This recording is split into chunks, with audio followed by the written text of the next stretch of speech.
Konnichiwa, my name is Logan Charles Luna, and this video is going to be a watercolor sketchbook tour of my New Soho series, Maruman Sketchbook. So starting off with this page is Hachi Tsukishima from Japanese urban legend, internet creepypasta. They've shown up in a few anime, video games, and manga.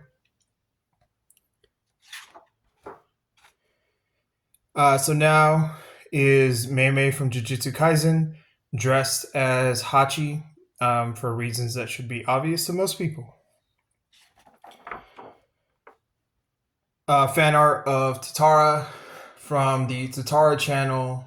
I remember when Tatara only used to have 10 viewers. It's a reference to Like a Dragon Infinite Wealth. Love the game.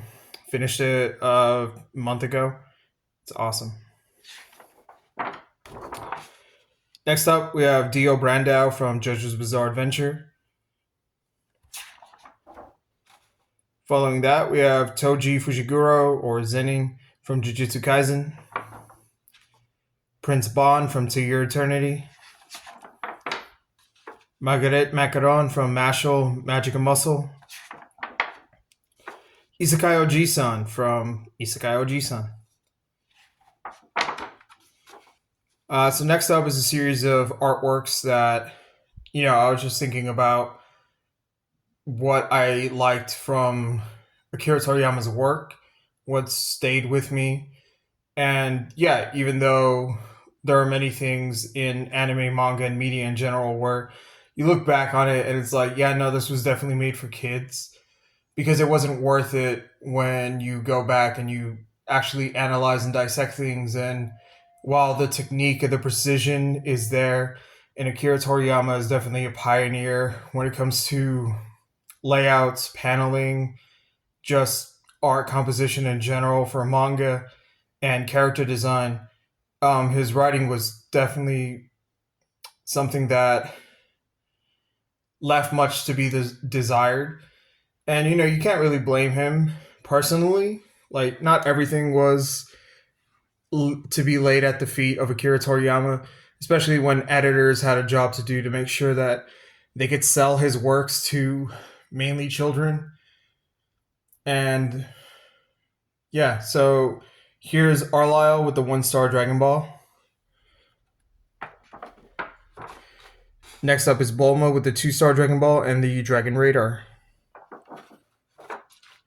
Mary from Tobal, which is a fighting game that had characters designed by Akira Toriyama, with the 3-star Dragon Ball. Leah from Chrono Trigger with the 4-star Dragon Ball. Skipped one. Yeah, so here's the Warrior from Dragon Quest 3 with the 5-star Dragon Ball. And this is Lilith from the video game and anime Sandland, based on the Akira Toriyama one-shot. And finally, we have Android 18. And I'm always going to try and find a way to put Android 18 in anything Akira Toriyama Dragon Ball related. And here she is with the 7-star Dragon Ball. This is a fan art of my OC that I put in all the fantasy video games, or video games that pretty much have a character creator in general.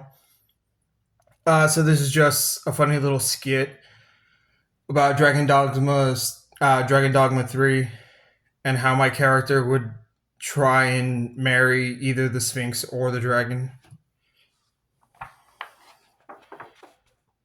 Next up is fan art for Baldur's Gate 3, with once again my OC just not really caring about the main objective and just trying to find a way to have a polyamorous relationship with Shadowheart and Karlach. Next up is fan art for Dungeon Meshi. It's Fallen and Marcel. And my favorite character from Dungeon Meshi, Itsuzumi. Watercolor fan art of Earth Garon from Ultraman Blazar. And then here's Archerman Blazar. Next up is Signalis fan art. This is Falk as the King in Yellow from Signalis. So normally I was going to go with the tarot card motif from the game for the lovers. Instead, I decided to go more of a Greek statue, Roman aesthetic. This is Elster kissing Ariane goodnight. Some concept art of my OC BB the Clown wearing some JoJo's inspired outfits. More concept art of my OC BB. So the reason I made this is because Motoko Kusanagi, the major from Ghost in the Shell, is solely responsible for the trope that's been very popularized in all media now. That's the big booty, sad anime robot girl. And so here you have the major, 2B, 2P, Elster, and Eve from Stellar Blade. Fan art of the Capcom artwork mascot. I just think it's a really cool design, and I want to make some art of it. And finally, this is some concept for my manga. It's a wedding photo. Not too sure if I'm going to keep these character designs. Mainly the faces are what might need to be changed. Alright, it's going to be it for this video. Sayonara.